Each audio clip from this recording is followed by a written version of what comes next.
How's it going, everybody? Welcome to this week's Tuesday Tip. This week we're talking about the whiteboard feature in Microsoft Teams and how it's going to make you and your team able to collaborate on, say, a project or an event really easily and efficiently.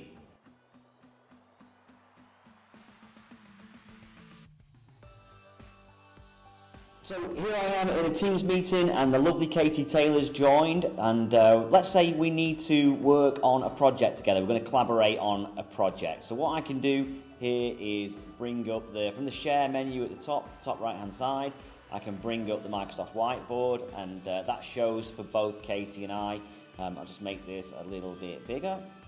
And then what we can do is we can start to collaborate on this whiteboard to build like a Kanban board or a project plan.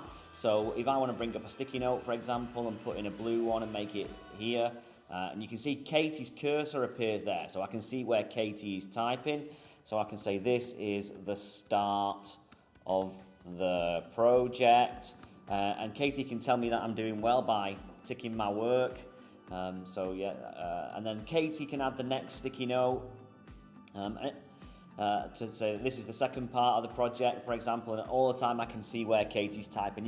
In theory, you can have hundreds of people collaborating on this whiteboard at any one time. So it really is like bringing you in a room of people with a whiteboard. And it's not just sticky notes that you can add. There are lots more things that you can use to create. So you can put text and you can do reactions for when people like something. And it's a really good way to just sort of start to collaborate on a bit of a project together.